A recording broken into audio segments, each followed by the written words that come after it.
Jeffrey Bostic, former, I have to say former, as Parliament has been dissolved, Minister of Health, and the current representative, the incumbent for St. James North, Mr. Edmund Hinkson. Ladies and gentlemen, I am here speaking for the Barbados Labour Party because I believe in the Barbados Labour Party. I believe that the Barbados Labour Party has the best slate of candidates to represent Barbados into the next 5 years. We have been hit by a pandemic, we have been hit by a hurricane, we have been hit by a volcano in a neighboring island, and throughout all of this, we have held our heads high, we have had upgrades. We are one of the few countries in the world to have had financial upgrades from the international financial institutions. And if that is not an endorsement of the Barbados Labour Party's macro management of the country, I don't know what is. Anyway, we've started a bit late tonight, so without further ado, I would like to introduce Mr. George Bradford, and he will be speaking to you. Thank you.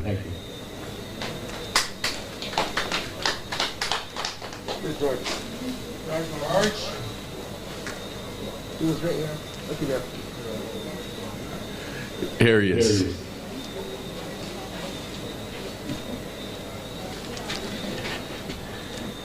Good evening, St. James North. Good evening, persons of Rockdando. Good evening to those visiting, because I recognize that we have some visitors. But good evening to those who are following us on stream. We're into the final week of what is a short campaign. A short but necessary campaign. We had overtures of a divided country. And as a political scientist, one of the worst things that you can find in attempting to move forward a country, particularly in times of crises and challenges, some of them unprecedented, as we have found with the coronavirus and the pandemic, is that you need realistically to achieve things for the benefit of the people, for the benefit of the country. You really need to be positioning your focus on that enemy and rooting out that enemy, or being best able to cope with that enemy. So I can tell you tonight that while I come to speak on a platform of Eddie Hinkson to give him support, to speak on a platform of the Barbados Labour Party, I am first and foremost here to speak on what is best for Barbados, particularly at this time of crisis, particularly at this time of challenges, and particularly at this time when it is necessary, absolutely necessary, that we congeal as a family, as a united nation, as the Republic of Barbados, as a country and a people confident in themselves in what they can do and what they can achieve. And it is against that background that I can say The last 2 years in Barbados have been difficult by any measuring stick. At the same point in time, the last 2 years, we have been bracing ourselves and fortifying ourselves with the type of confidence that was being exuded by the government of the day.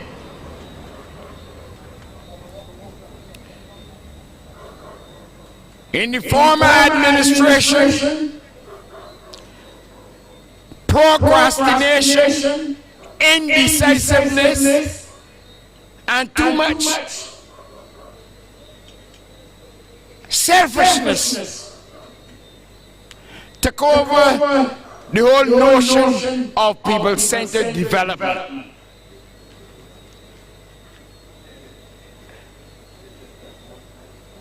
Indeed, you spoke in 2018, giving the Barbados Labour Party an overwhelming mandate to govern this country, to demonstrate the type of governance that can move us from just getting by or just surviving, but one inspired by hope and a return to fighting above our body weight. And I would say, as an opening salvo, that since May 2018, the Barbados Labour Party government under the astute leadership of Prime Minister Mir Amor Motley has been doing just that. They have been doing what you gave them a mandate to do.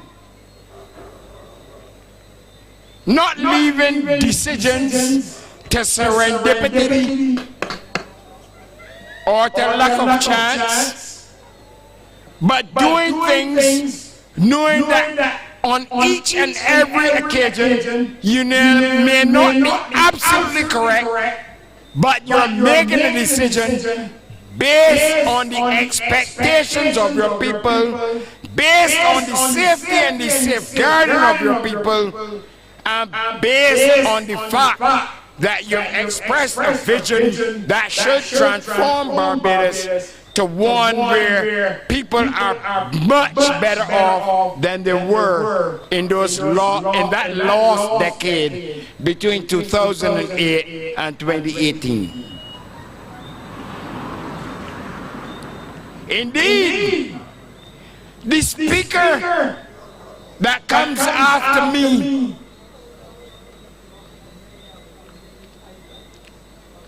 I'll never forget his mantra.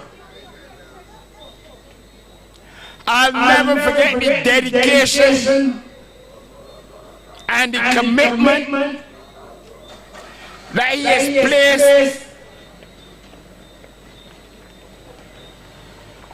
in recognizing that people matter. And for him, fighting a coronavirus that came on its first day on March 17th, 2020, it was about no retreat, no surrender. And that echoes still in my brain as I speak to you here tonight. There can be no retreat, no surrender. I personally do not think the Dems are the enemies, the UPP are the enemies, the PDP are the enemies. But they collectively have thrown up enough misinformation fake news, distorted news to suggest that perhaps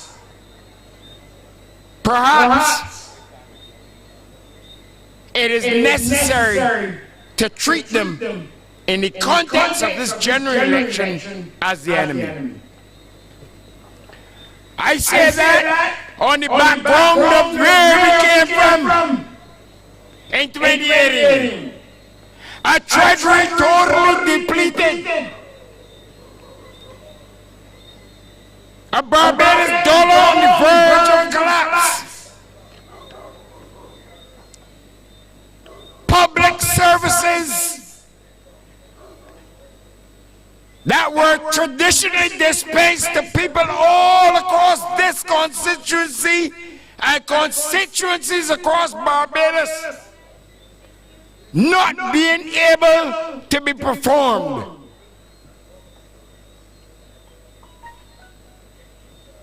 A whole notion of misguided priorities where self as politician became greater than the people there were or should have been serving. And I'm putting this in this frame so that you understand I'm not coming with highfalutin language. I am coming speaking to you, linking the day-to-day travails of the ordinary man and woman that live in constituencies such as St. James North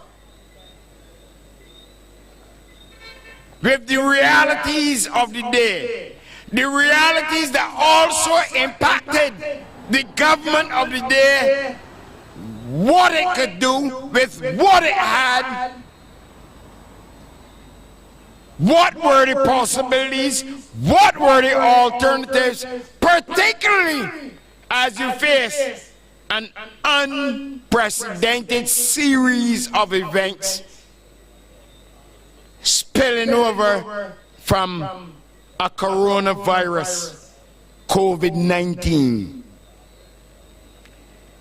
So my first hat's off tonight. I know I'm here to speak on behalf of your representative who has done a marvelous and wonderful and fantastic job. But my first hat's off would be to the speaker that follows me.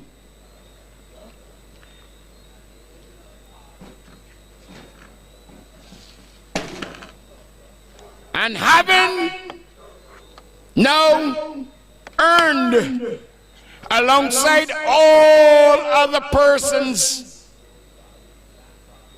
in the health sector, we recognize that there is a certain satisfaction in terms of safety in Barbados, safety of well-being. We have not yet defeated an enemy that has upturned and dislocated our economy and has wreaked some havoc within our society. But what it tells us is that if you are a dedicated representative of the people, you will always stay for the people. You will be with them through times of good and times when they're not so good. You will be honest. You will bring integrity to the table, and you will demonstrate through performance and not just words your commitment to their betterment and upliftment. Lieutenant Colonel Jeffrey Bostic has done that. But more than Lieutenant Colonel Jeffrey Bostic doing that, I am telling the people of St. James North, Edmund Gregory Hinkson has done that. And I will also go further and say the Barbados Labour Party as a team has done that.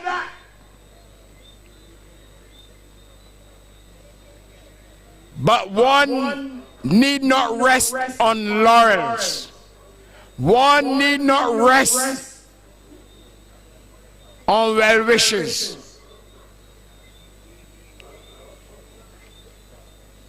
We always have to be constantly working towards the ultimate goal. So the ultimate goal in the context now specific to this election is defeating those who would have sown seeds of divisiveness, who would have sown seeds of loss of hope, and those who would attempt to trample on the confidence being exhibited by this government in facing all challenges, facing them and fixing them. The Barbados Labour Party is not a perfect government, and I will repeat that. For those who like to hear it, I will say it. For those who don't like to hear it, I'm still going to say it. The Barbados Labour Party is not a perfect government. But given what we experienced in the last decade between 2008 and 2018, the Barbados Labour Party government is the best government the people of Barbados could have voted in, and the people of Barbados they really need to applaud themselves for making a wise decision. I hazard to think what we would have had, what we would have been experiencing had it been the Democratic Labour Party in power at this time. A party that could not deliver to you buses for your transportation to add to the productivity in the country. A party that could not buy one single truck to collect your garbage, and were therefore adding to the hazards that you face in terms of public health.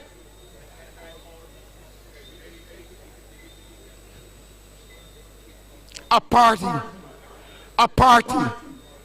that mismanaged your finances, your taxes, your treasury, faced with 23 downgrades over a sustained period without ever one single upgrade. And if English has to be rewritten, if English is rewritten tonight, there's no way in the world, any part of the English-speaking world, that you could have called the period 2000 to 2010 to 2018, a period where you ought not to be ashamed, and a period that was glorious. It is obvious the last Prime Minister was lost in slumber. It was he that gave him title the sleeping giant. And in being a sleeping giant, he showed his slothfulness and his procrastination in this country.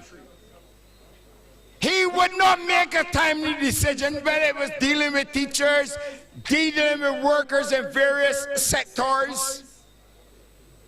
He would not make a decision regarding whether you should go to the IMF and get loans at 2% or below. But time languished, and they were forced to go on the international markets to borrow at 13%. It does not make sense. It does not match the practicality and the realities of the day. And if you thought that the constant and prolonged borrowing of money and printing money from the central bank would have sustained such endeavor, we were quickly fooled, because we recognize that roads in Rockdando and in this constituency could not have been done. They could not have been repaired. Infrastructure became dilapidated. I wonder, I almost said S was running on the South Coast, but I prefer to say sewage than S. Because if I say S, you all might add the letters, and I prefer to keep it to sewage. And in all that time, the reputation of my Barbados, my country, where I am supposed to be a firm craftsman of my faith, it was going down the drain. Locally, regionally, and internationally. Lo and behold, we had elections in 2018. And there was a mission critical agenda for which Edmund Hinkson, Jeffrey Bostic, and the entire Barbados Labour Party team was a part of. Prior to that, they were rubbing shoulders with the people of Barbados, getting on the ground, understanding what the wants, the wishes, and the expectations of the people.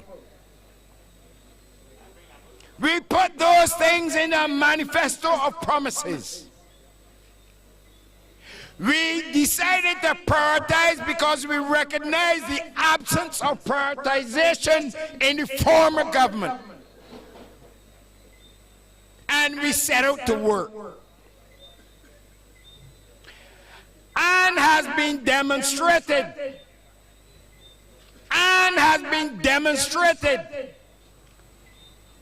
The mission critical agenda saved the Barbados dollar. It took the sewage and SH off the streets of the South Coast and Bridgetown.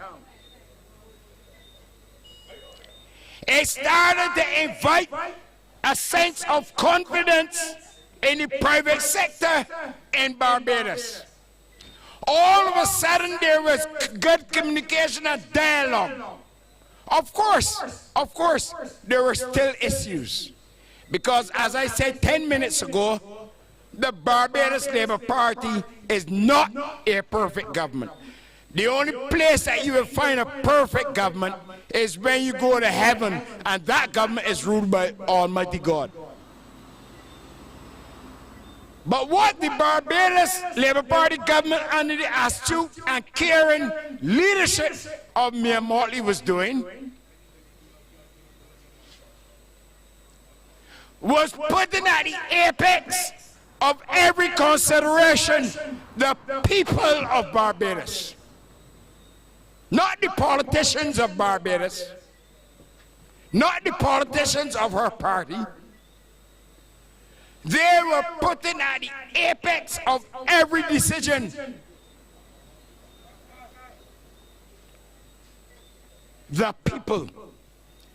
Because it's the people that matters. And the people don't just matter for elections. So that is why you also saw that under the Barbados Labour Party, there was a greater sense of transparency and accountability, particularly in terms of town hall meetings, ensuring that GIS was putting out information.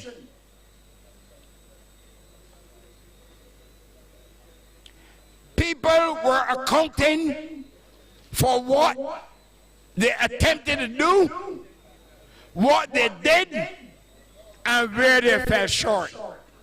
And listen to me. The Dems right now would love to come and fool you and tell you that democracy is under threat. But as a political scientist, I'm suggesting to you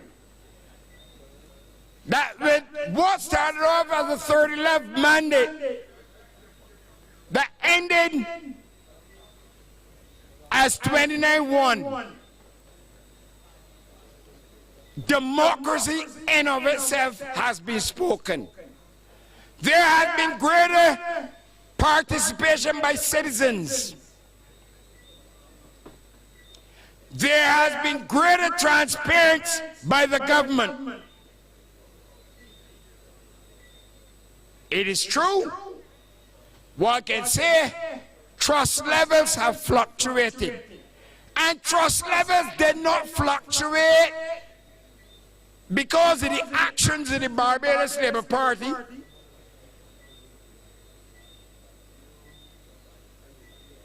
The fluctuation in trust really and truly occurred based on what had occurred in the last decade and the fact that somewhere in the United States of America is a Barbadian citizen that served in public office that ought to have had the interest of the people first and foremost, but he is serving time for undermining the very sanctity that we had, the trust that we had in that individual as a member of parliament and a cabinet minister. You can never say that about Ed Mason or Jeffrey Bostic. You can never and will never be able to say that about Prime Minister Mia Mottley unless you're following fake news. The reality is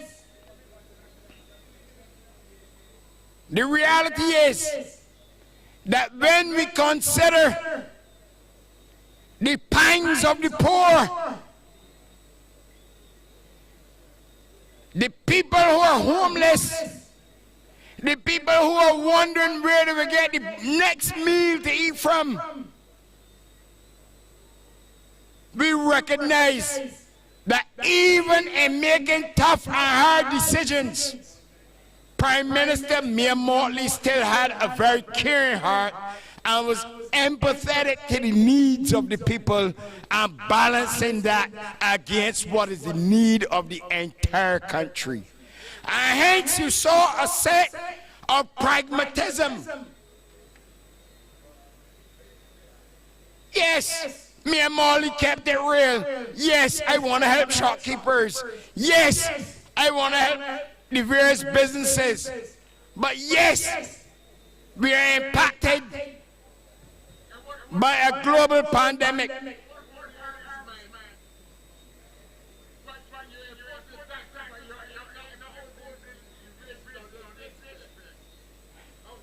I love when questions come from the audience. You know, one of the things about moving towards a republic is that we recognize in a republic, and if you read the Barbados Labour Party's 2022 manifesto, you will recognize that we are attempting a great transformation of this country. The transformation is not physical or not just with infrastructure. It is an attitudinal change. It is changing a leadership transformation. There are transformations that cut across social and political boundaries that we established ourselves. And my friend over there, speaking to you, my friend, and speaking to all those who can hear my voice, part of the transformation is about ensuring there's inclusiveness, ensuring that we start projecting a country that can once again fight above its body weight with volunteerism, entrepreneurism, and any and everything that can empower us to greater and better heights. Edmund Hickson has been doing that. Mia Mottley and the Barbados Labour Party will do that. are commitments that the Barbados Labour Party have attempted, have been doing, and those are the things that are projected in our manifesto that will carry us to the next level by 2027.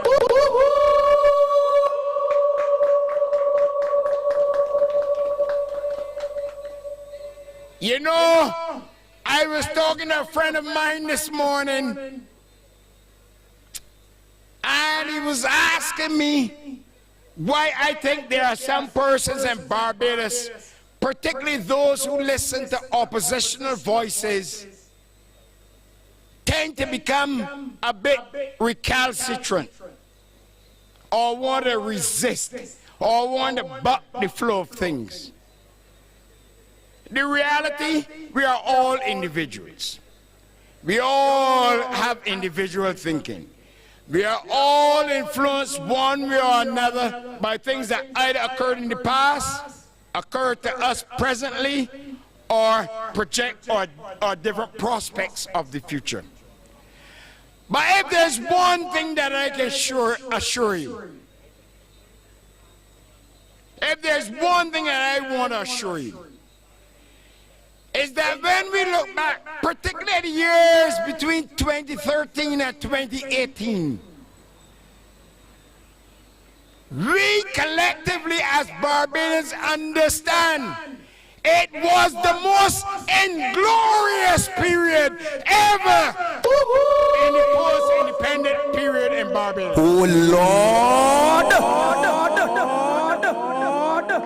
There is no man or woman conscious of what he went through for him, his family, and friends, particularly between 2013 and 2018, that would want to see a return of the Dems in their selfish mood. And that is why we in the Barbados Labour Party, we just make it and keep it simple. You are safer with me and Mortley and the Barbados Labour Party team. It is a point-blank fact that cannot be disputed based on evidence. So I'm telling you, my friends, you voted for a member of parliament in Edmund Hinkson. You voted for Edmund Hinkson to continue the good work that my good friend, my personally good friend, Roll Eastman, was really pushing to the extremes. You voted for Edmund Hinkson because you know that Edmund Hinkson comes with the type of civility, love, passion to help any and everyone. The able, the disabled, you name it. Black, white, pink, green, you name it. You know it, and I know it. And if we know that, why should we even consider voting any other way than Edmund Hinkson and the Barbados Labour Party come January 19th? Oh Lord!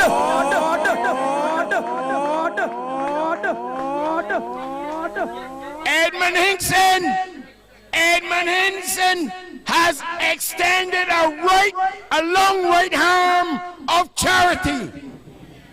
On his left side, he has extended benevolence that far surpasses any of the oppositional parties, including the party led by the bishop.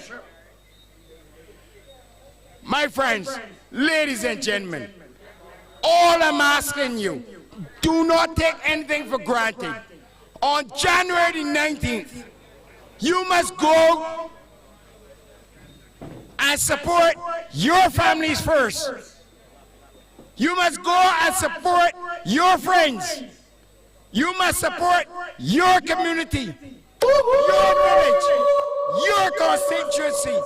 And if you will do all of those things, there is only one logical vote.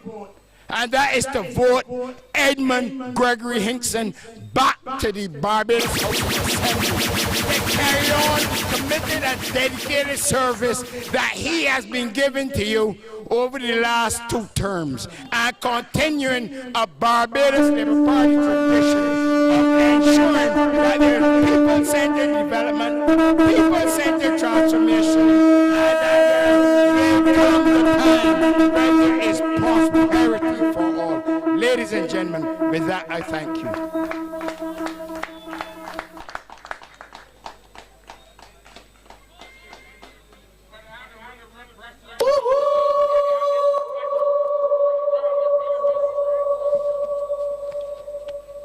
Dr. Brathwaite, thank you very much for that spirited presentation.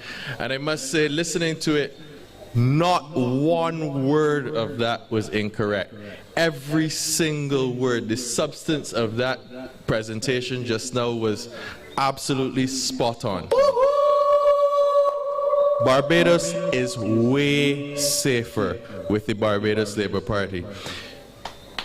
That inglorious period that we just went through, that inglorious period, the Democratic Labour Party has saw it fit to bring back some of the same candidates, some of the same representatives who led us down that path that we were on, that path of despair. They can't really be serious.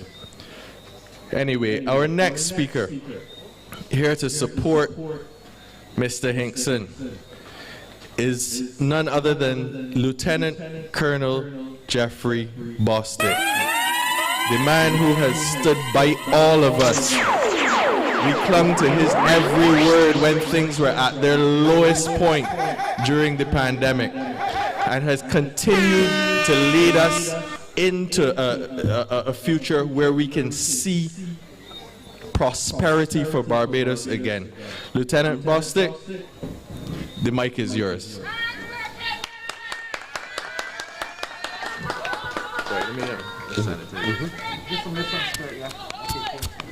You're safe now? Good evening, ladies and gentlemen. I am very happy to be here this evening to give some support to a very good friend of mine in Edmund Hinkson, but also to make the case as to why the Barbados Labour Party should be returned to office and why Edmund should be returned to Parliament as the parliamentary representative for this constituency. The truth is, Barbados is at a serious balancing point at this time, and I will explain that quickly. As you know, we are still in the middle of a serious pandemic, and we had a big surge at the beginning of last year. That's the one that involved and included the prison. That's the one that really knocked me back, because when the numbers started to come out, Lord knows I didn't know what was happening. Then we had another one, which was Delta. We still have some Delta here, and when you thought that you were getting over it, another fella in your system. And the truth is, we don't know what else is coming after this. So we still have to fight the pandemic. But the other side of the coin is that we cannot afford to let this pandemic kill our way of life. And we have to get back to some sort of living, the economic activity, because there's a lot of fallout other than the pandemic. You see, with the pandemic, even within the hospitals, people with NCDs and so forth, because you're spending so much time and so much resources fighting the pandemic, some of the other things are not getting the kind of attention that they should get. Also, children, this is a serious, serious matter with the children in schools and not going to school. This is a significant problem that will come to haunt us in 2, 3, 4, 5, 6, 7 years' time if we don't try to do something about it. Children not being able to go to school and interact with each other, there's a mental health problem bigger than I think the country really recognizes, and this is a worldwide problem now. So that's the balance. Fighting the pandemic and trying to get the country back up and running again. And that is why this is an important part of the history of our country. But I want to speak, and I'm going to say a few things about Mayor Motley. I don't normally do that, but I'm doing that tonight, and I'll tell you why. I want to speak a few things about the Barbados Labour Party and why the party should be back in office, and also then come to Edmund Hinkson. Now, I am not going to spend any time at all dealing with the last administration, because the people of Barbados dealt with them 3.5 years ago and gave us a mandate. We went to the country and we said, this is what we would do if you gave us a chance. And the people of Barbados gave us the chance. And I am here to report this evening that we have made good use of the chance. And I will tell you in a few minutes. But I want to talk about Mayor Motley. Why? Because leadership, they say leadership matters, and that is true. But I'm saying that leadership matters even more now in dealing with the balance that I just told you about. The pandemic, getting the country back on its feet and running again. I had the opportunity for the last 3.5 years, and especially the last 2 years, to work closely with Mayor Motley. Now, the role that I have been playing in this pandemic as Minister of Health and Wellness, to be honest with you, everything that I did in the military, all of my training overseas at the academy, everything from disasters in Antigua, Montserrat, wherever I went, I was prepared. Although I still wasn't prepared for really this big when this was a monster. But when I saw Mayor Motley operating with this pandemic, and I can tell you, share a few things with you. I had to say to the Prime Minister, I will go to war with you anytime, man. You're a general. Because she was ahead of the game. At every turn, she was ahead of the game. From the construction of Harrison Point to the lab. When I said to her, she asked me how many test kits you want. I said, we can do it 100,000. She said, no, make it 300. When it came to vaccines, no, so and so and so and so. And why? Because she had this vision that this is going to be a worldwide dogfight, and that we would not have access to a lot of things. And so we had to stockpile. She even gave us money to buy medication for the pharmacies for 6 months to make sure that we did not run out of medication. And at every turn, and I know sometimes a lot of people were telling me, you need to sleep, you need to sleep. But when you're working and you see the boss working as hard as she was working at the time, we spent hours, sometimes 4 o'clock, 5 o'clock on the phone, trying to deal with situations. And I have to give her stripes, man. Mayor Amor Motley is an extraordinary leader. She's not extraordinarily perfect, but she's perfectly extraordinary, if you understand what I'm telling you. So for me, the person that I would rather have at this time to get this balance right going forward, of all the political leaders who are in this race, this election, is Mayor Amor Motley. Now, the Barbados Labour Party, I really believe that at this time in our political history and our political development, don't mind all the motorcades and the partying and the, not even all the posters and all of this and that. At the end of the day, the people of Barbados should ask of any government, whether it is the government that I'm part of or another party's government, at the end of your term of office, you come and show me what you have done that you promised me that you would have done when we elected you. That is the test. People can talk pretty, people can walk around. curse one another, all kind of things, but at the end of the day, let me see what you have done. And in this document I have, which is a manifesto on one side, and the other side is promises and performances. I am not going to go through all of these. You can get them, but I can tell you a few. The Barbados Labour Party in 3.5 years have done a significant amount of things in this country outside of COVID, even with COVID, outside of an IMF program, even within the program. What am I talking about? We have gone, people, don't forget, from piles and piles and tons of garbage on the streets and no trucks working. You have no trucks now, and we even distributing garbage bins to every house in Barbados. The roads look clean, yet nobody can deny it because you can see it for yourself. Sewage is no longer on the streets. That was one of the most disgraceful times that we've ever had in Barbados. First time ever.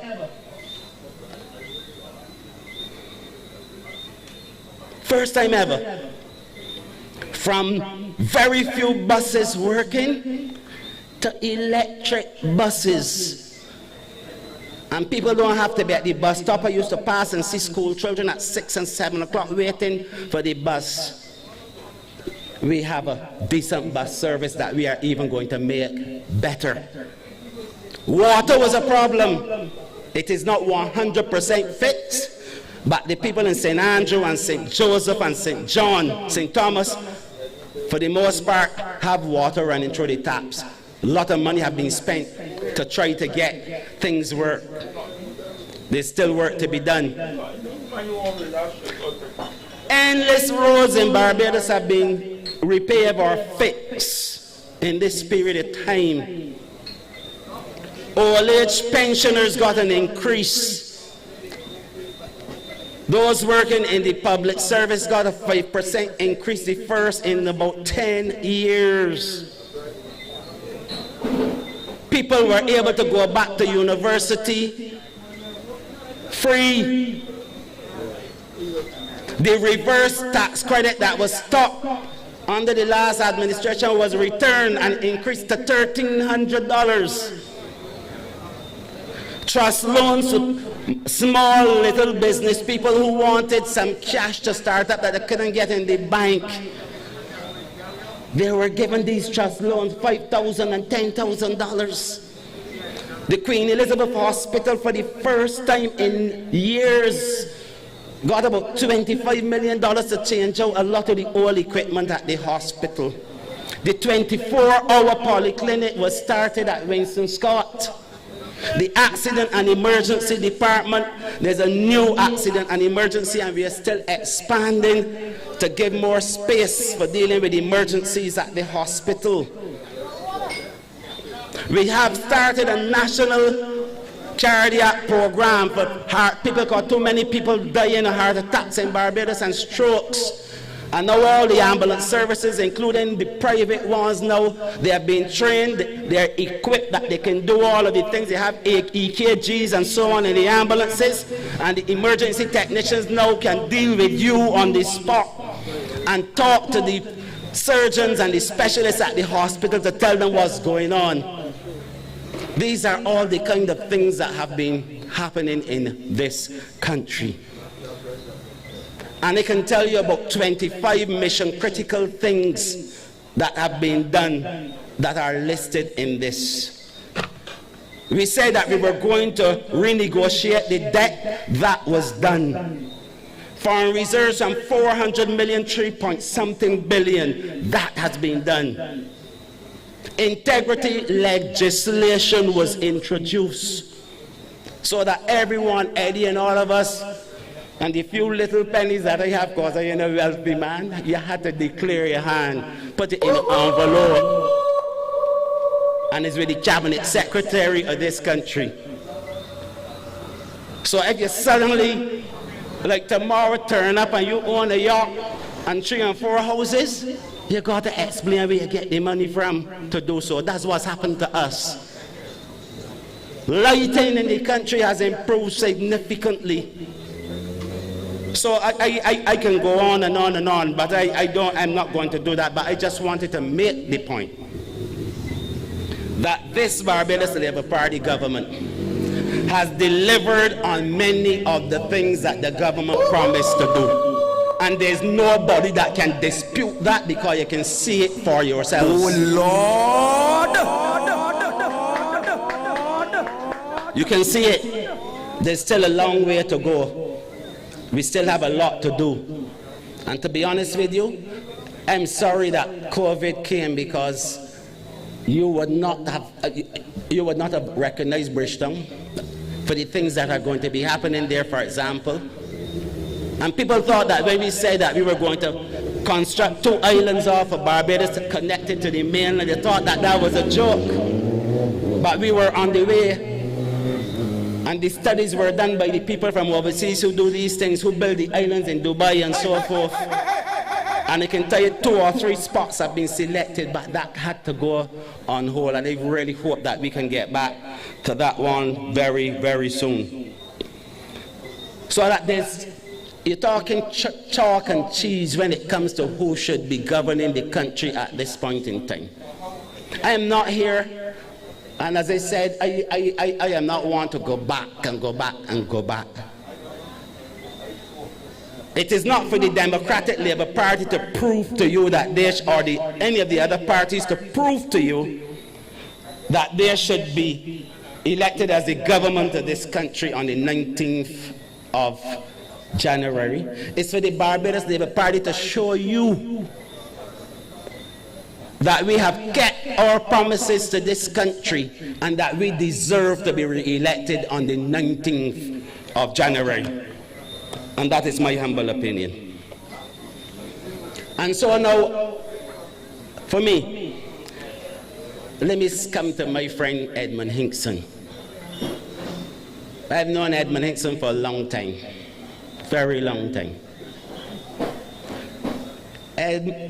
And he didn't really get the chance to go to that real school at Waterford that we call Cormier. He went to the other place named Harrison College. But he used to be at Cormier a lot because his mother was a teacher there. And she taught me English. And she was a really good English teacher too. So Eddie used to spend a lot of time at Cormier, and that's really when he really learned a few things about life other than the books. Other than the books. And when we came into politics together and we ran for office, Eddie and I were like partners. And then when Eddie won and I won, we sat next to each other in Parliament. And I really got to learn some things about Edmund Hinkson. Edmund Hinkson, for me, and he would confirm this whenever he comes to this podium, I used to call him my bulldog, my attack dog. Why? Because he was up front in Parliament when we were opposition. He used to take on the government sometimes on his own fearlessly. Because when he believes in something, you can't get Eddie to move. He's unshakable. The other thing I learned about Edmund Hinkson, and he said this to him, to his face. Edmund has, the way Edmund goes about being the parliamentary representative is unmatched as far as I'm concerned by anybody else in this country. I feel that Edmund Hinkson is the greatest parliamentary representative in Barbados. And I'm saying so because I hear speaking on his behalf. That's the gospel truth. I used to ask Eddie, how you get these things do so? Eddie is always thinking St. James North. We in Parliament and Eddie has about 4 books, notebooks, because he writes down everything. I believe he probably has written down every single thing he did in this constituency since he came in and everybody he has spoken to. Because that's how he is. This man's heart is in his constituency. And he works tirelessly on behalf of his constituents every day. So Edmund Hinkson in a Johnny come lately. Edmund Hinkson is a proven, tested, certified, qualified, verified representative.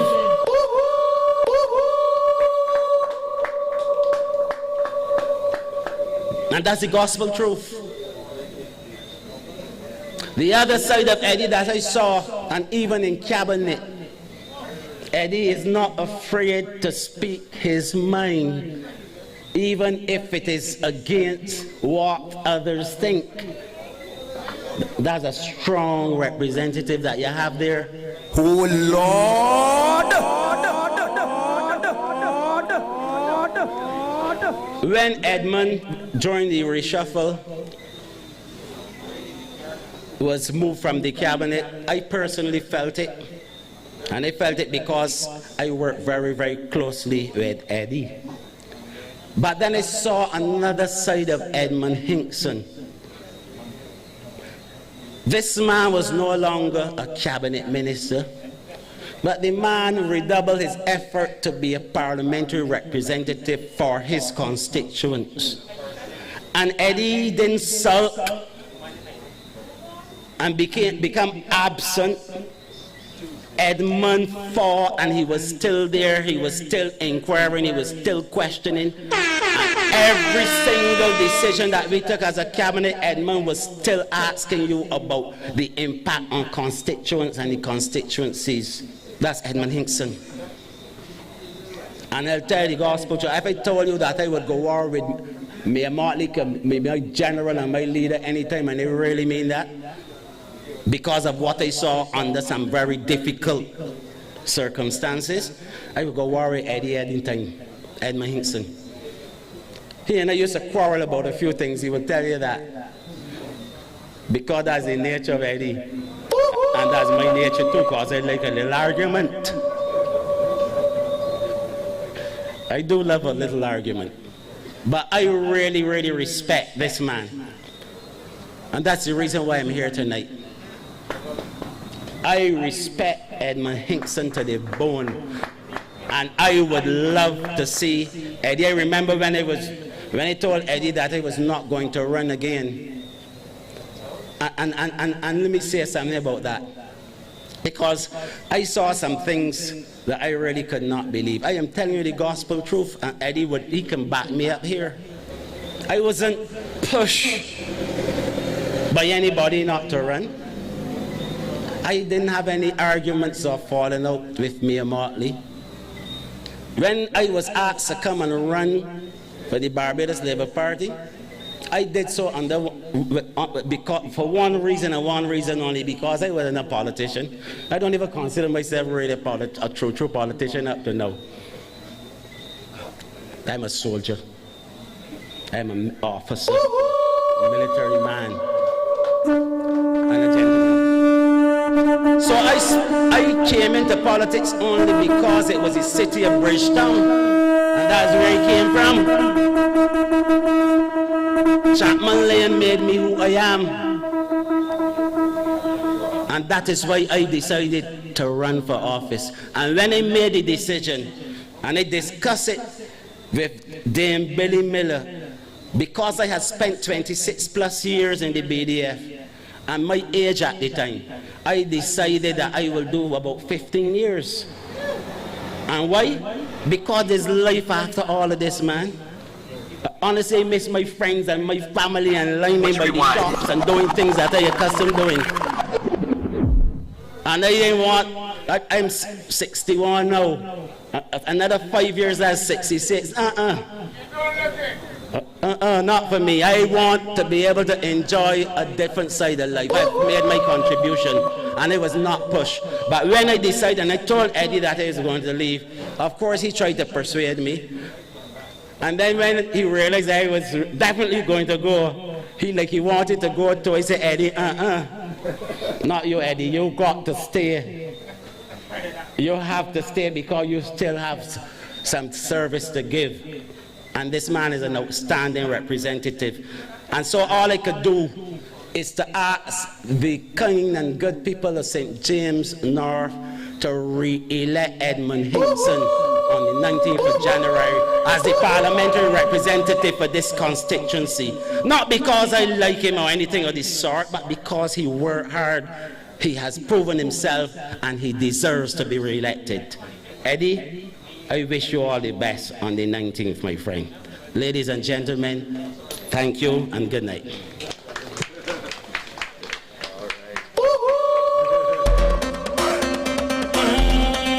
We ready for elections and we voting Edmonton. Elections when we reach at the poll. By Edmonton we placing VX. There we go, Edmonton we voting in the best. When we reach by the poll. By Edmonton we placing VX. There we go, Edmonton we voting in the best. Oh yes, yes sir. You ready, man? Lieutenant Colonel Bostic, thank you very much again for your contribution to Barbados and for your words tonight. Ladies and gentlemen, what Lieutenant Colonel Bostic said is absolutely true. Eddie Hinkson cares about his community. He cares about his people. I would never forget the first time I heard that he calls all of his constituents for their birthdays. I couldn't believe it. I hear people clapping in the background from all the way down the road because they know it's true. He cares about you. As he said, when he lost the ministry, he came into Parliament and he had a list of things that he was trying to get done for all of you. He cares, and he will continue to care, and he will continue to represent you. It is very important that on the 19th of January that you all go out and vote. We know it is a pandemic. We know it will be difficult. We know the lines may be long, but it is worth it. It is worth it to have people who care about you representing this country.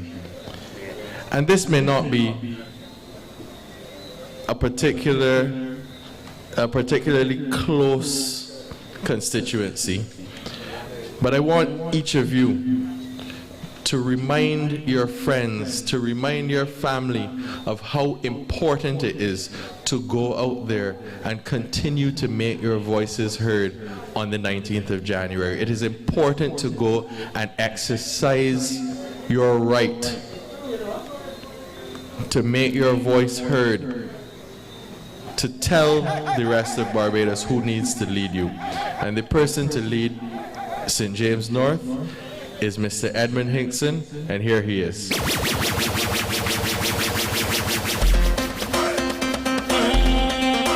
ready for elections and we voting Edmonton. Elections when we reach at the poll. By Edmonton we placing VX. There we go, Edmonton we voting in the best. When we reach by the poll. By Edmonton we placing VX. There we go, Edmonton we voting in the best. Oh yes, yes sir, we voting Edmonton, yes.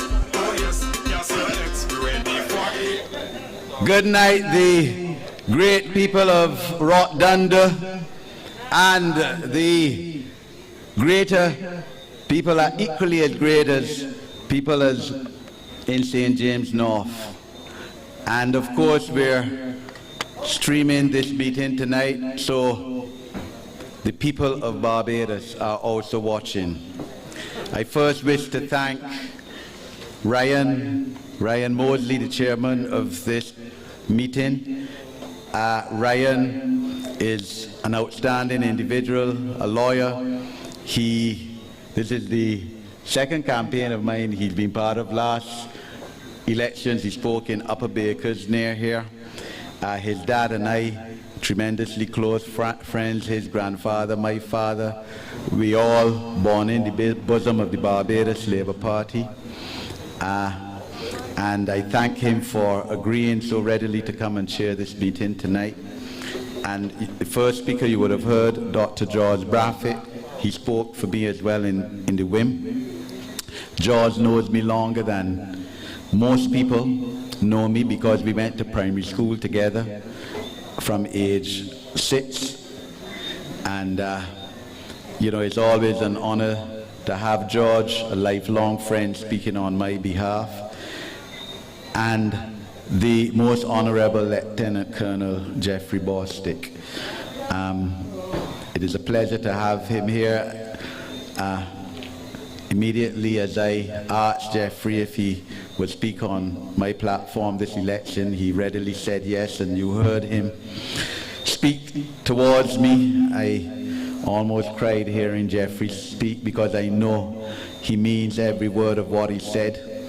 He is an officer and a gentleman. I always say that I consider Jeffrey Bostic as the most disciplined individual I have ever come across in my life. I can tell you that. And as he said, we've known each other from the time we were teenagers. We are about the same age. He is a few months older than I am. Fantastic individual. I will miss him from Parliament, but I understand the reason why after 43 years of service to your country, you feel it is time to hang up the boots, literally and figuratively. Jeffrey is highly deserving of the second highest honor in this land, certainly the highest after National Hero. I had it coming to him, in fact, this year.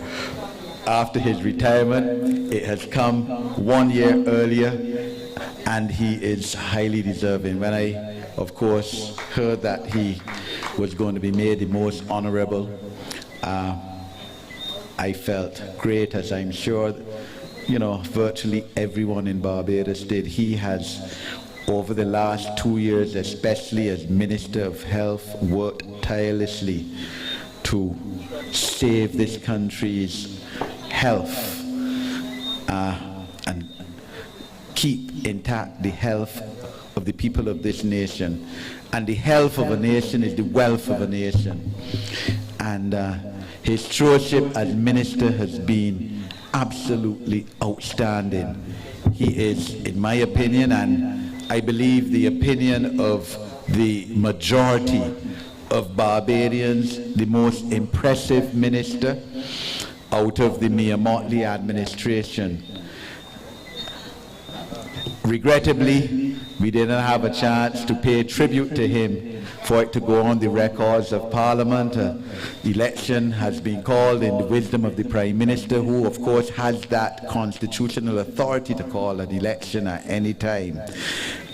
But I have to take this opportunity, as I will on other occasions as well, to pay tribute to an outstanding individual, to his 43 years of service to this nation at the very highest levels, both in the defense force, in the military, as well as in the politics of this country. And for 2 terms as parliamentary representative of the city of Bridgetown. And the city, it can't be easy being parliamentary representative of the city of Bridgetown. That is the truth. But Jeffrey served in that position too with distinction and admiration. I am sure that he will not just go and sit down home and put up his feet and retire, play with his grandchildren, although that is part of life, but some means will be found for him to continue, obviously at a lower level and a lower category in terms of national service. But I understand his decision, the decision that he has made. I mean, a lot of people don't, I suppose, because you haven't been part of it, the sacrifices you make as a politician at the highest level, being a cabinet minister, being a parliamentary representative, it is not easy. You do it because you care about people, because you realize that you are obliged to put something back into the country. This country has been extremely generous to me as an individual, and I've always had a lifelong commitment to serve. I thank you, the people of St. James North, for giving me the opportunity to serve at parliamentary level. And I have put my 200% into being your parliamentary representative. And that's why I understand Jeffrey's position. Because there are occasions when my family, my wife and 2 children, feel that I care more about the people of St. James North than I care about them. I'm going to be frank with you. And I would not have done this, I would not have gone on this journey, but for the fact that my children, when I became your parliamentary representative, were big, could have looked after themselves. My daughter then was 19, no, more than that, 22 or 23, 22, and my son was 18. You know, they could look after themselves now, because I wanted to be in a position where I could fully dedicate my life and my experience and whatever talents God gave me, whatever contacts and connections, to the service of the people of St. James North. And that is what I've done, I believe, to the best of my ability. It has not been made easier because of the fact too that the other side, the Democratic Labour Party, care nothing about you. Don't get tied up. The Democratic Labour Party cares nothing about the people of St. James North. They have been totally absent from the landscape of this constituency for the 9 years I've been parliamentary representative. The individual who ran against me and who I beat on the first occasion after he got beaten totally disappeared. It seems like if he expected, he would have won. The first time we ran against each other, both as new candidates, and was disappointed when he didn't, even though people in his own party who knew me well told him there's no way you could beat Edmund Hickson. Edmund Hickson is a fighter. There's no way you can beat Edmund Hickson in St. James North. So he disappeared from the surface until he submerged to the top just before election and ran, and you all rewarded him with him and the other 2 candidates losing their deposit. And then, of course, they had no presence whatsoever. Up to now, I mean, even up to today, people asking me who running against me, who's the BLP candidate, as if I gonna know. Well, if you all don't know, how I gonna know? I mean, I've never seen the individual, don't know what he stands for, don't know where he comes from, what work he does, nothing whatsoever. Don't see anybody canvassing for the Democratic Labour Party in this constituency. I've heard of no political meetings that they have launched. So they have effectively told you all, look, you all are useless, worthless. We're not fighting for your vote. We know we can't win. Go along about your business. We didn't help you when we were the government. And in fact, Democratic Labour Party cabinet ministers used to tell me all the time when I was an opposition MP that they're not doing anything in St. James North because they know they can't win the seat. It don't make any sense. So it is no use thinking, even considering going and vote for my opponent this election. They themselves really and truly, quite honestly, don't want you to vote for them. They know that they don't merit your vote, and it appears certainly to me that they're just running somebody down here because they contend that they're a mass-based party and they should run 30 people in every constituency to show that they're mass-based, but they really and truly could have run only 15 or 20 people. But that is their problem. We are focused on helping the people of St. James North as we are for all of Barbados. And the reality of the situation is that this Barbados Labour Party government has done the best it could do in the circumstances of the last 2 years. We started out like a jet, super jet, taking off into space.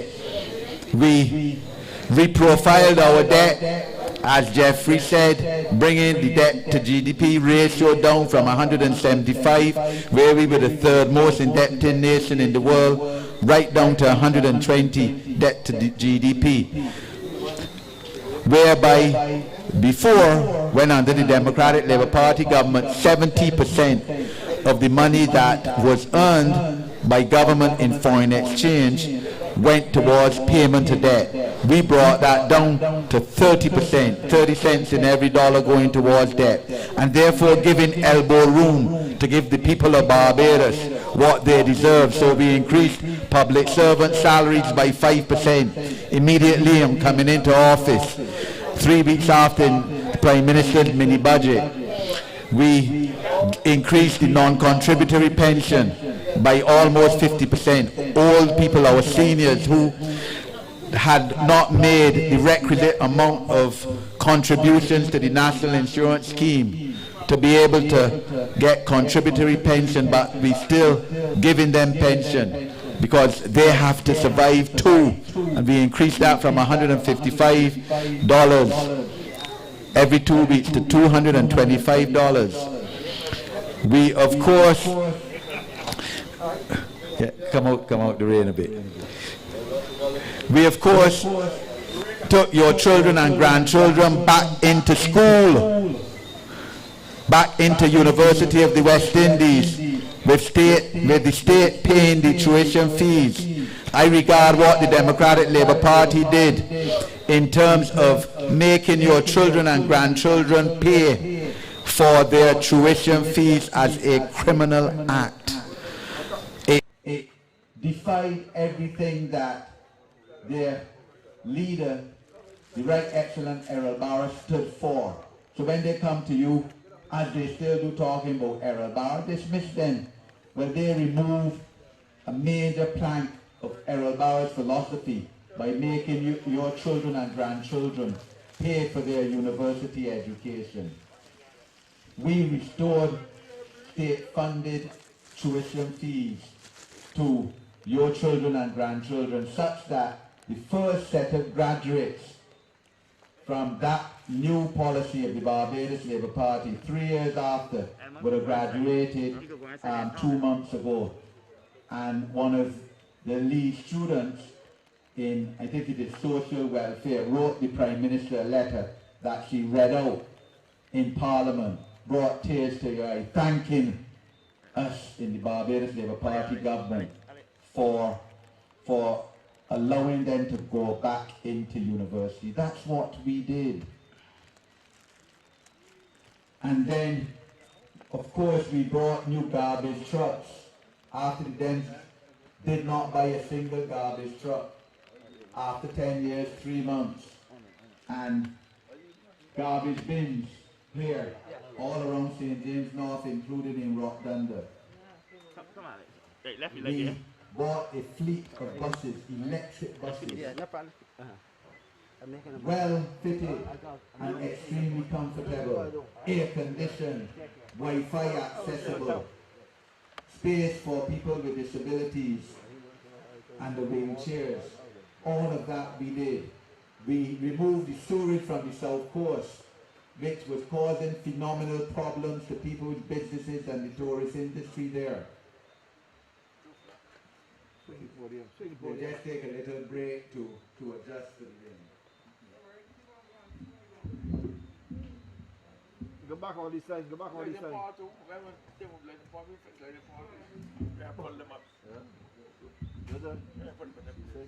power, the water.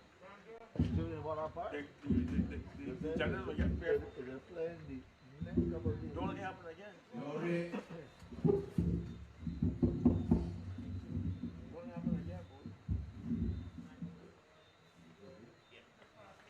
Rain falls in St. James North almost every day, even if nowhere else in the country. So let God's will be done.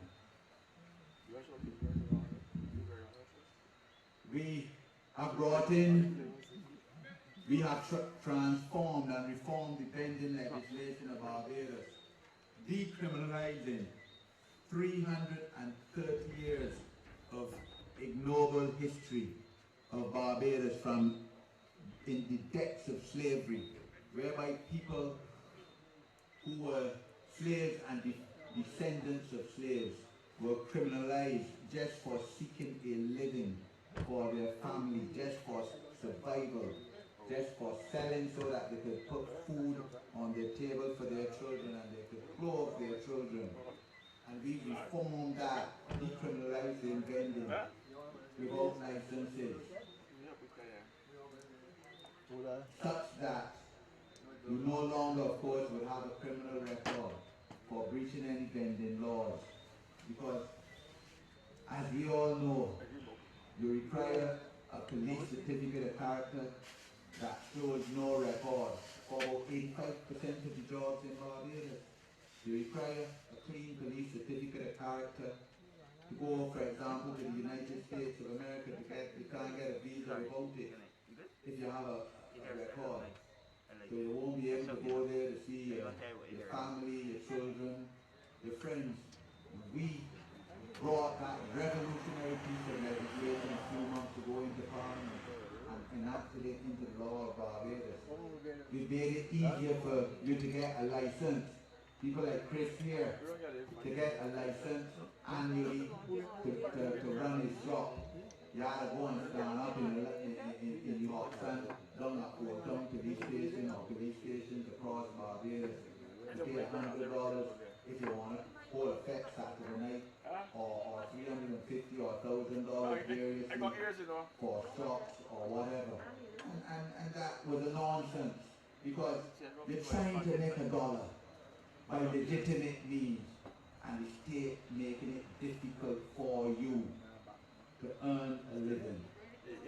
We are making it easier for you because government must be about people. Government must be about making it easier for people to live.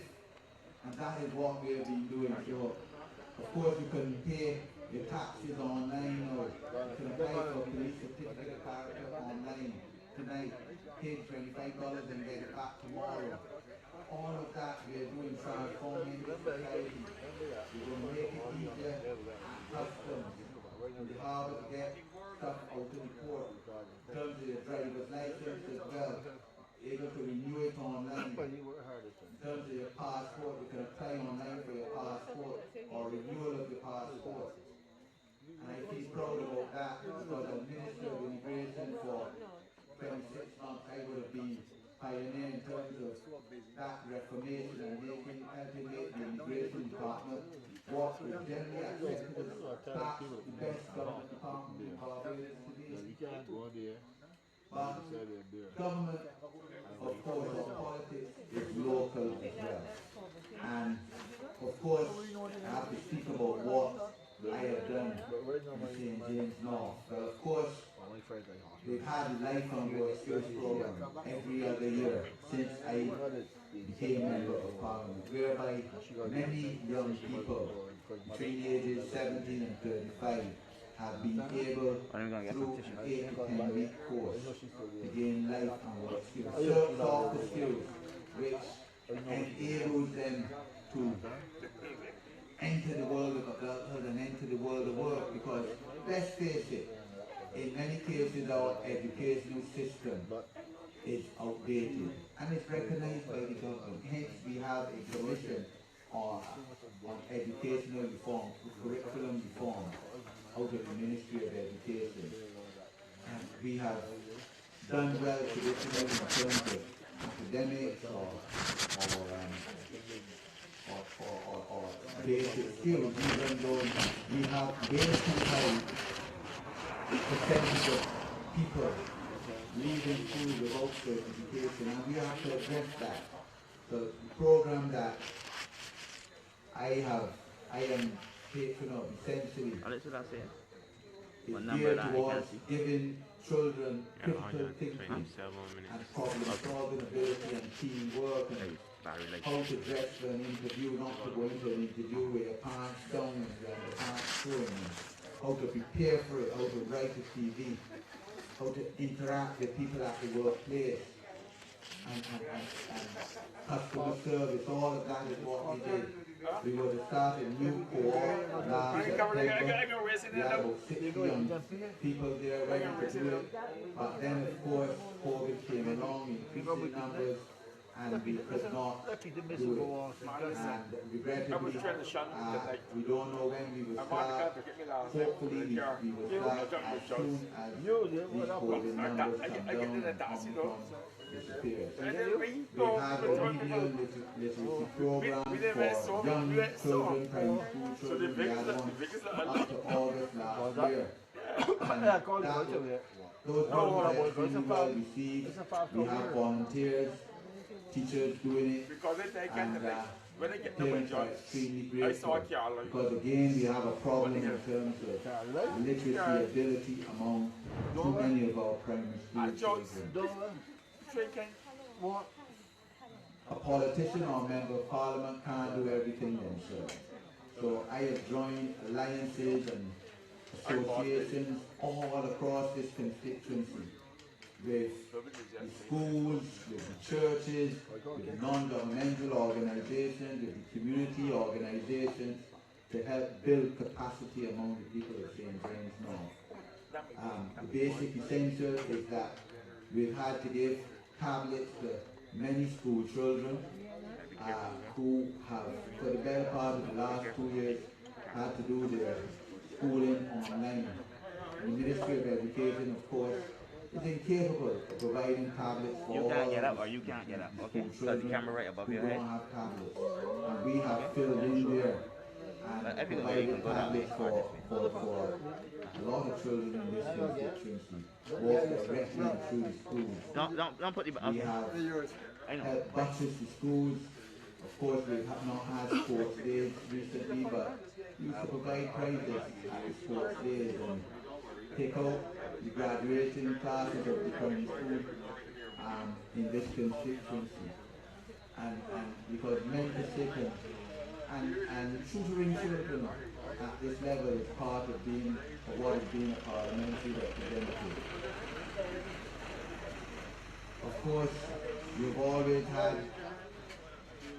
the most vulnerable in society, whether it is women with many children, single parent, women with children that, who need help and assistance financially and otherwise,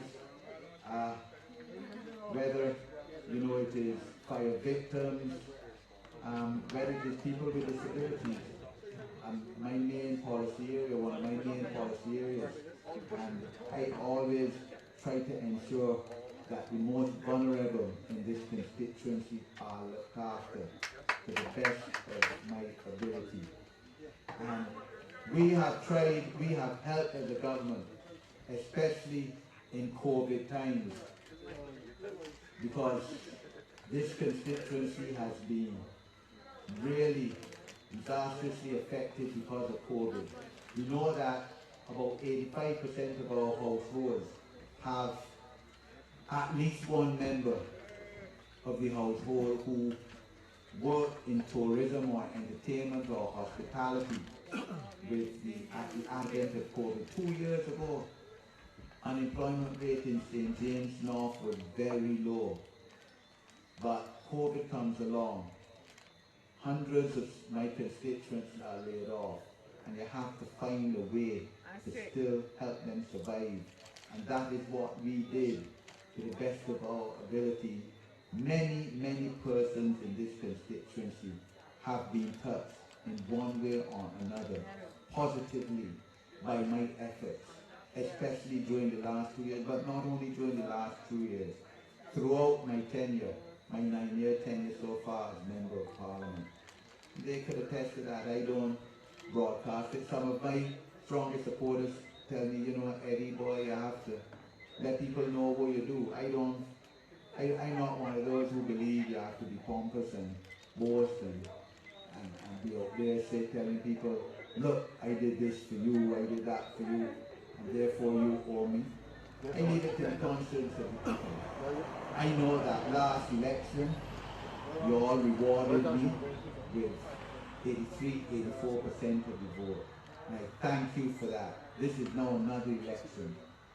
we had voting starting today. Today was a special polling day, and they had polling among the special forces and defense force policemen in this constituency. Those who are working for government on election day, this will be there for them to vote. So some votes have gone in. But next week, Wednesday, the 19th, when polling opens at 6 o'clock, not one ballot in that box. Ballots now got to go in. And you know, it is no use sitting back and saying Edmund Hickson win the seat, and me and Motley win the government, the LP win the government, me and Auntie Mia win the Prime Minister. None of that can happen unless you go and mark your X side of my name in this constituent, side of the name of the BLP candidates in the other constituency. So you go up at Gordon Greenwich and vote. The vote is too important to be dismissed, and for people to say that they're not exercising their right to vote.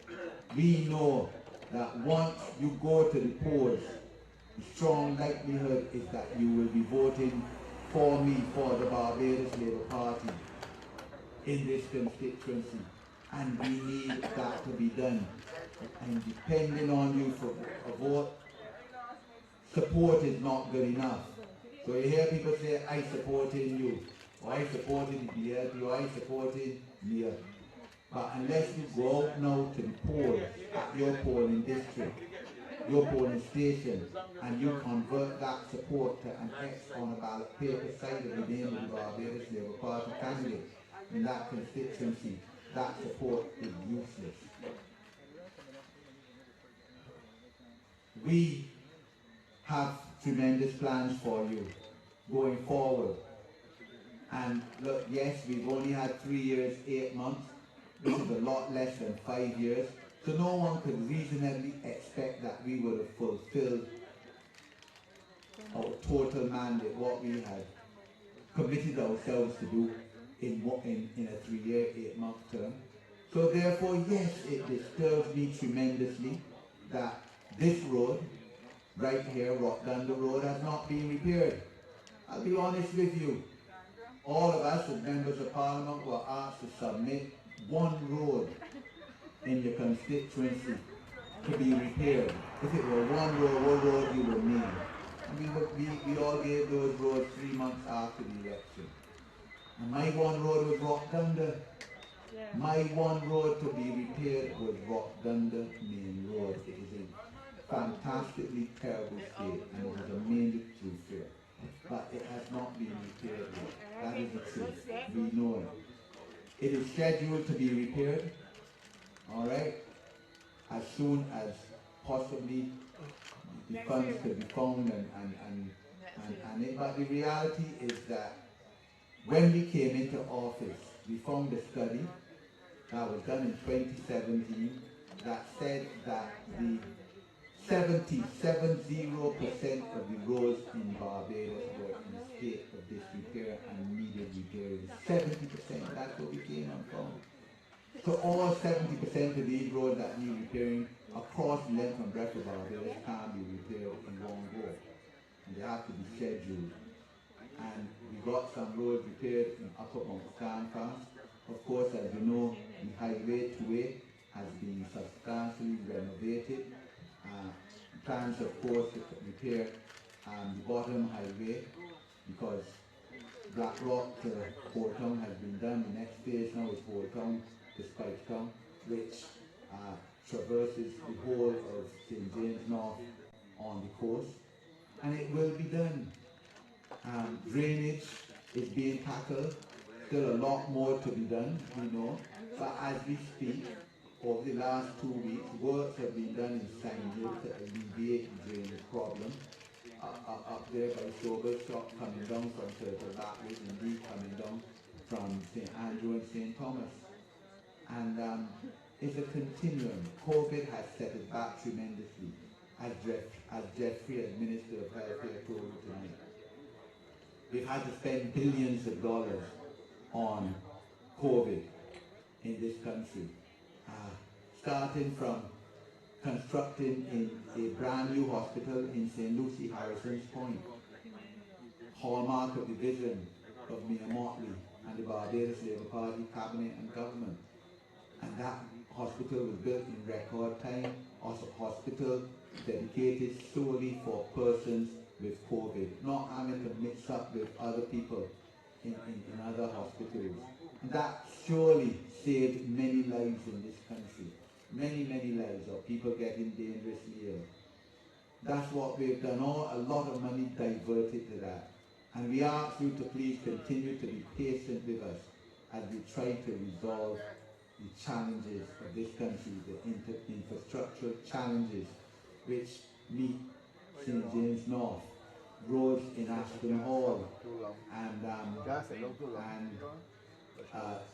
Street Home Road in Roadview, Cemetery Road north and south, some in Sign Hill here, Sodom and Brathwaite Road, all need repairing. Bears Road, and the 4 ministers of the public works that they've had in our term of office will tell you that surely that I harass them every few days to carry out road repairs. When are the roads in St. James North being repaired?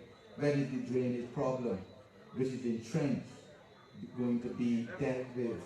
Trent, 10 minutes of heavy rainfall and it's like a river. But these are not problems that are of recent vintage. A lot of these areas have been existing for 30 years. The roads in Ashton Hall, Reservoir Road, Graves Road haven't been fixed for 30 years. I'll tell you that.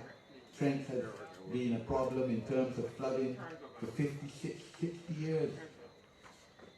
But, I know that constituents expect that their specific areas should be repaired and addressed immediately, but it requires patience, especially in an era where a lot of the funds have been diverted because of COVID. We were ready to take off 2 years ago in terms of our economy and our society with a 2020 gathering, and hundreds of thousands of people expected to come to Barbados, many from our diaspora, many of our Barbadian relatives and friends, but came to an abrupt halt with the advent of COVID. We have done our best, and we have improved the fundamentals of our society.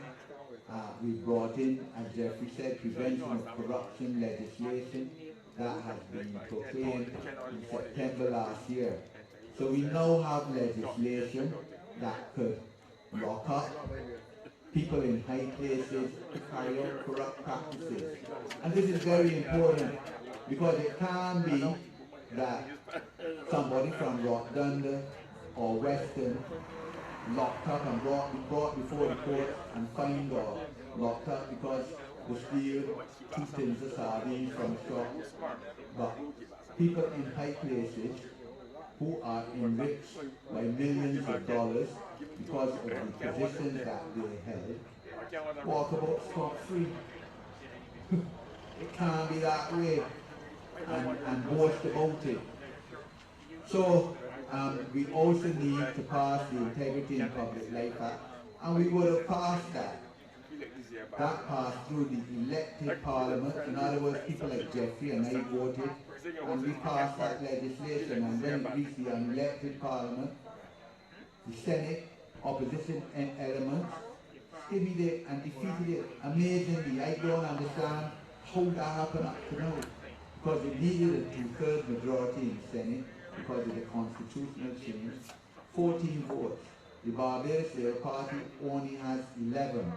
12 senators nominated by the Prime Minister, and out of those 12 the Speaker comes out, so the Speaker can't vote. So you have to depend on the other persons who form a Senate to vote for constitutional amendment. And opposition elements in the Senate defeat the bill. So we don't have integrity in public life, which in my opinion is a crying shame. I would have preferred to go into an election after first term as a government member with that legislation in place. It isn't our fault. We brought it to Parliament in July 2020 and it failed because of an unelected Parliament. We are scheduled and we commit in our manifesto to reform the housing landscape of Barbados. And we all know that housing is a major challenge among the constituents, not only in St. James North, where in fact we have no housing area, one of the few constituencies in Barbados which does not have a housing area, St. James North. But people all across Barbados require housing solutions. And we are committing to build 10,000 houses. We will give $3,000 to first-time homeowners on acquisition of their homes.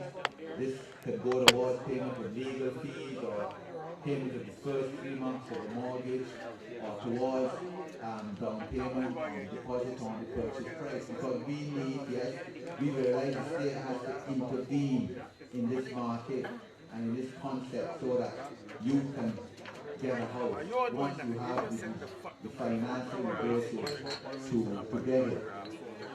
Because this notion that 25 and 30,000 people have applications before national housing, I don't hear about applications has to go. Alright? So we recognize that and we will intervene in that. We are committed to reforming the welfare system because the welfare system of this country has been under tremendous pressure the last 2 years. Look, we've done well by you. We spent $12 million giving out care packages all across Barbados. About 90,000, I believe, were given out to households. People all across in James North Block, including people in Rockdundon. That cost $12 million last year, March. We also buttressed the effects of COVID by giving $600 a month grants to people still continuing to give. People in whose houses no one was getting an income benefited from that.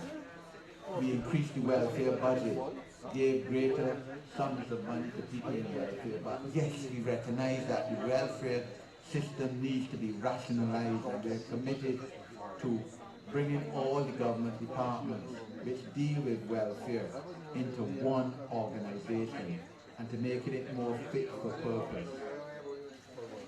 Many people in St. James North have benefited from the trust fund facility, whereby you can get up to $5,000 in seed money to either start or continue your business and to improve it without having to carry your grandmother title deeds as collateral to borrow this money.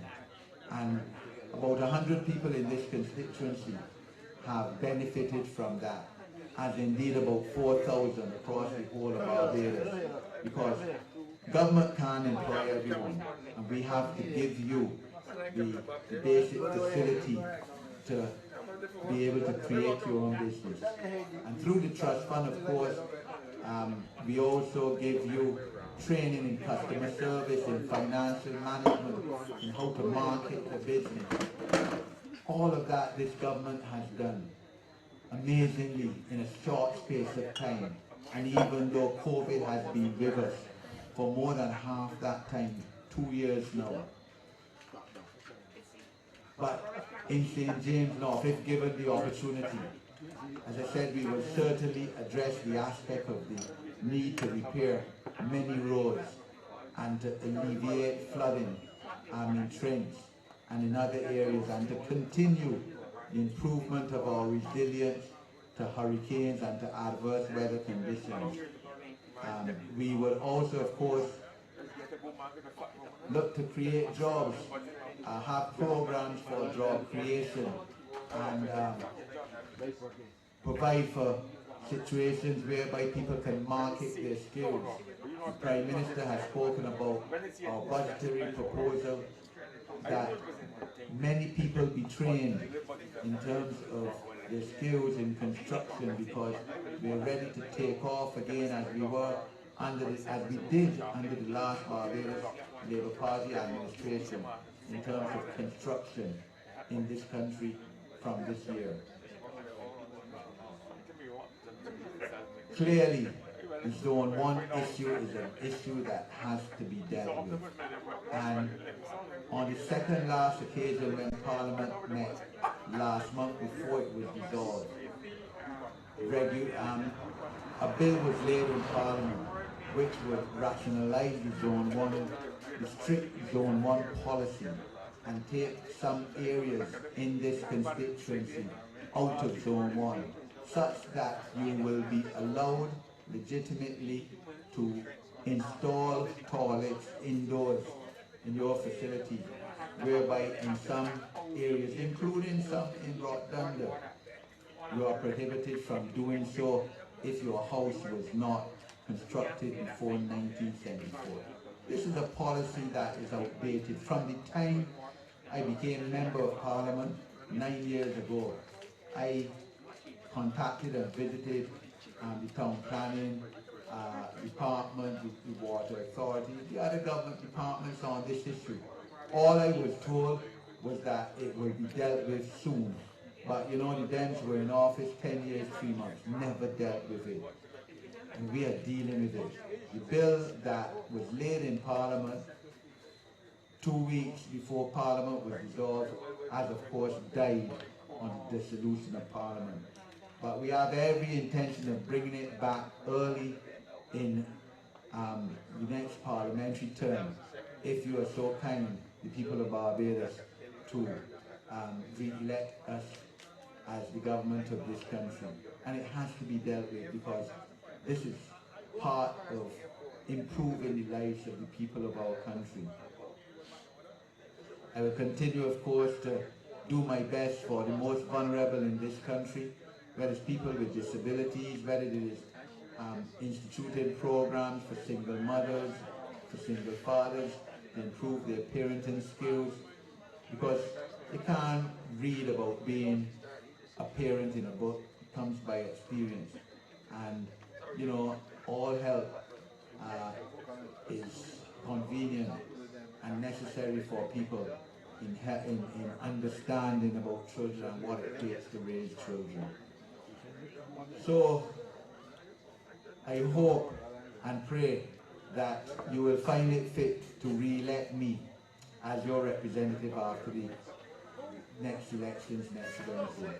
I believe that our record, and my record in this constituency, the record of the Barbados Labour Party government in this country, is strong enough, beyond compare, for us to merit re-election, for me to merit re-election as your parliamentarian.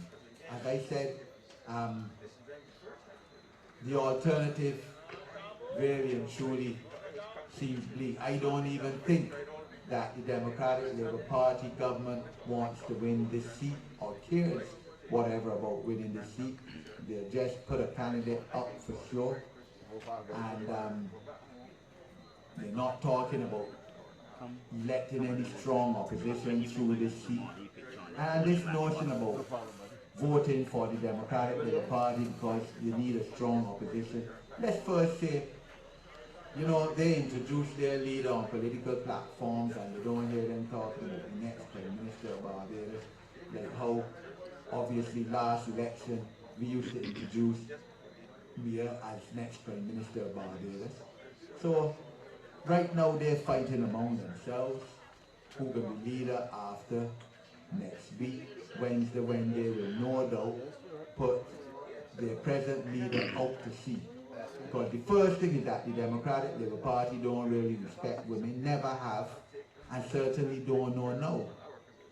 And if you doubted that, you will see about how they behaved in St. Lucie at their launch, when a female candidate totally insults not only the Prime Minister of Barbados, but all women, in my opinion, whether they have children or not. Oh Lord! Oh! Because a woman doesn't wake up a morning and get children.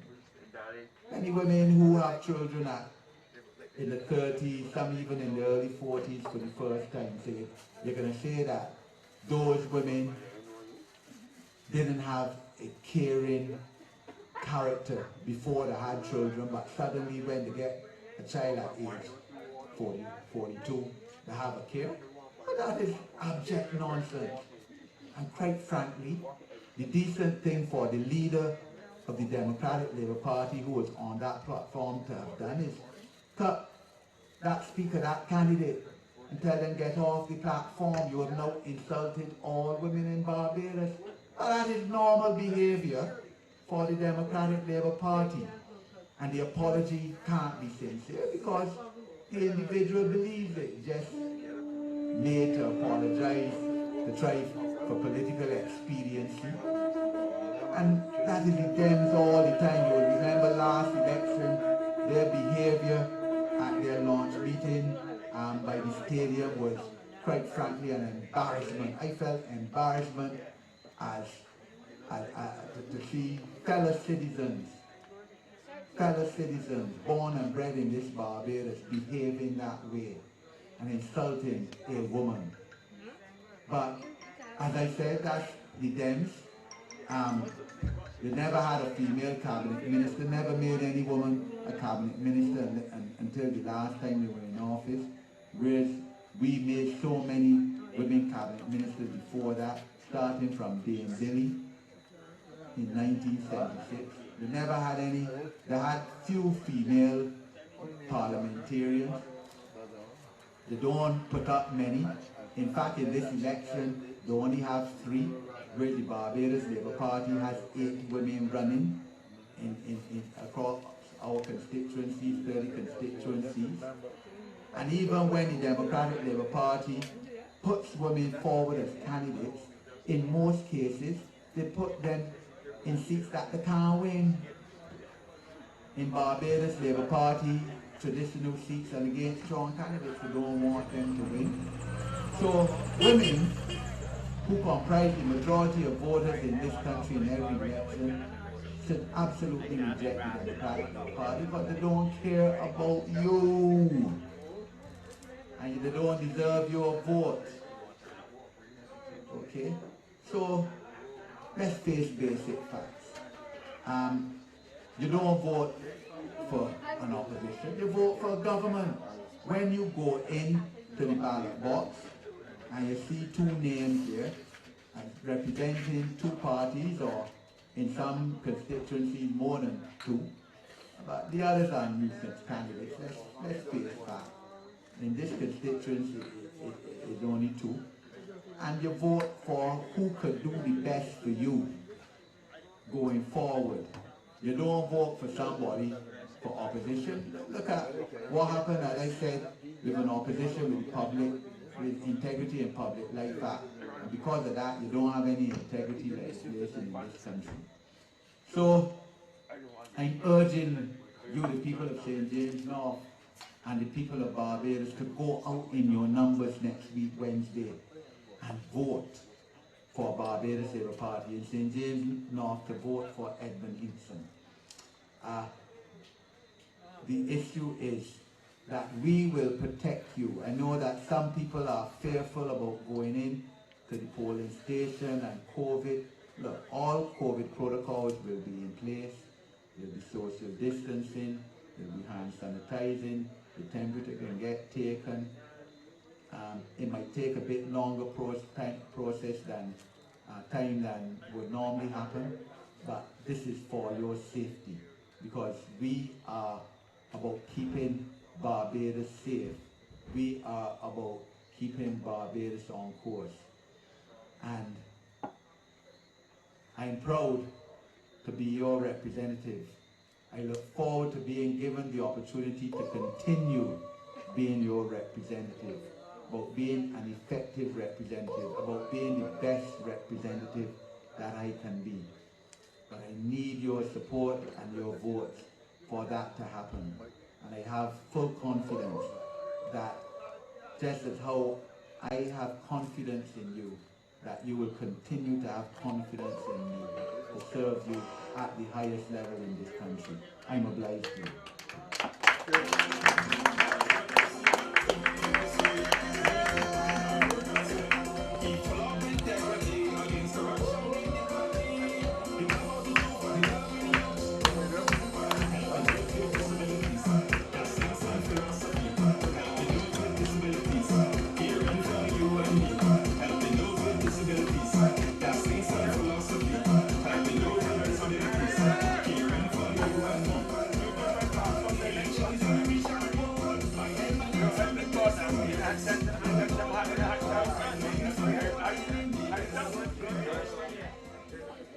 Ladies and gentlemen, we thank you very much for your attention. And please remember, go out there January 19th, Edmund Hinkson, the Barbados Labour Party. We will lead Barbados into the future and continue the recovery that this current government has started. Thank you very much.